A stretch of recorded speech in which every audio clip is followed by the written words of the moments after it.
Maka betapa banyak orang-orang alim yang baik di dunia ini, betapa banyak orang-orang alim yang baik di Indonesia ini, tapi yang dimusuhi hanya satu, Habib Rizik saja.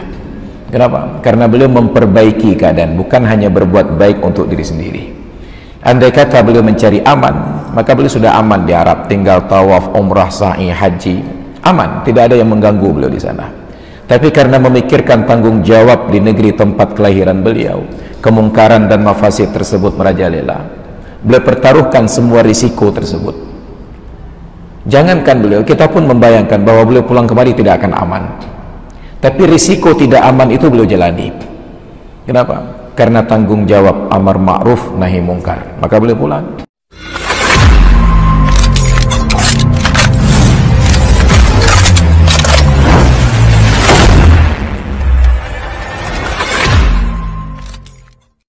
Banyak santri muslim Indonesia, dari wong cilik rakyat jelata, sekedar mengirim pesan berisi kritik penguasa, dikejar dan ditahan serta dihina. Sementara seorang anak tukang naga membuat rekaman mencaci kepala negara, sebut presiden kacung dan budaknya, bahkan mengancam untuk membunuhnya. Tapi dengan gagah perwira berkata, itu hanya lucu-lucuan saja. Inikah penegakan hukum suka-suka? Astagfirullah, astagfirullah, astagfirullahaladzim, wa natubu ilaih. Nauzubillah. Maka ini penyebab ciri-ciri akhir zaman yang kata Rasulullah ketika ditanya oleh Ummul Mukminin Aisyah, sayakunu fi akhir zaman al-qasafu wal-qadhafu warajmu, akan ada nanti di akhir zaman ini lemparan batu, ditelan oleh bumi dan lain sebagainya. Apa pertanyaan Ummul Mukminin Aisyah?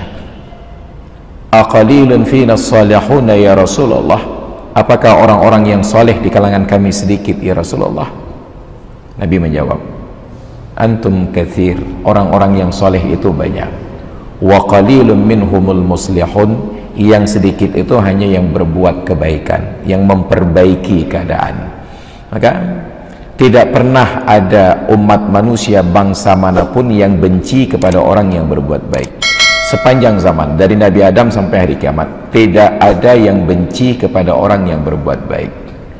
Hanya mereka benci kepada orang yang memperbaiki keadaan. Kita sholat jamaah nggak ada yang benci kita, semua senang ke kita.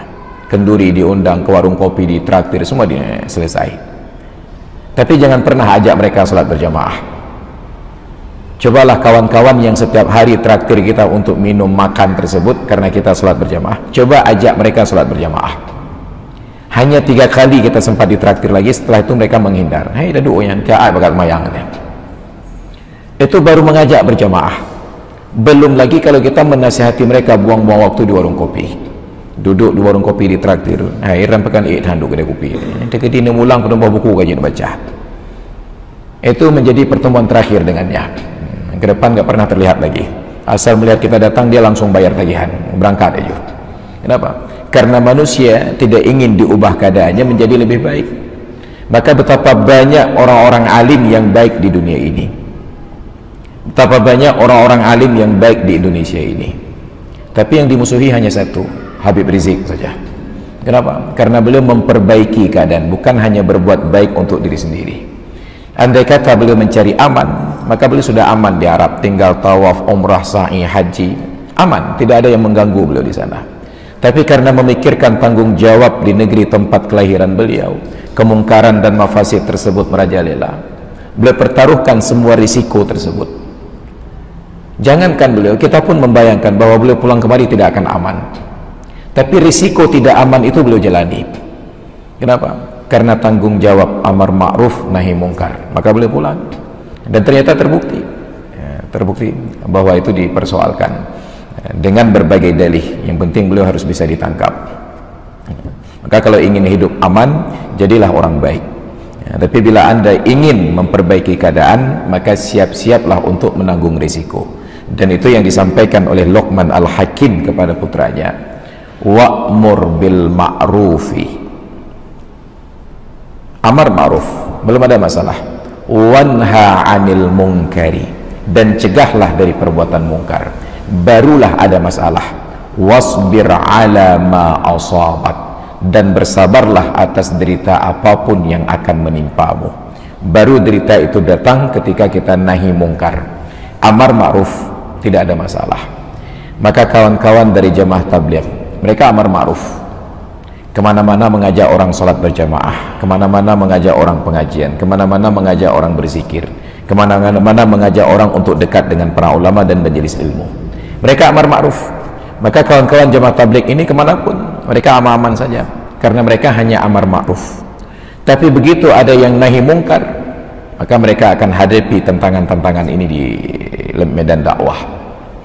Nahi mungkar itu yang menyebabkan masalah. Sedangkan kita, jangankan nahi mungkar, amar ma'ruf saja belum mampu. Maka betapa lemah keimanan kita. Saat azan berkumandang, hanya keluar diam-diam sendiri menuju masjid, bahkan lupa mengajak orang yang kita bayar minumannya dan makanannya untuk salat berjamaah. Kita memberikan makan dan minum kepada orang yang tidak kita ajak untuk berjamaah. Maka na'udzubillah, ini persoalan kita. Ada golongan yang menjalankan amar ma'ruf nahi mungkar, mungkin dalam hal ini dalam tanda kutip FPI. Ada golongan yang amar ma'ruf belum sampai nahi mungkar, mungkin kawan-kawan dari kalangan jamaah tabligh. Ada yang paling bawah, sudah tidak amar ma'ruf, tidak pula nahi mungkar seperti kita. Dan kita belum terbawah sekali, karena ada lagi di bawah kita, ada yang mungkar saja perbuatannya. Dan kita masih bersyukur, masih berimbang antara ma'ruf dan mungkarnya.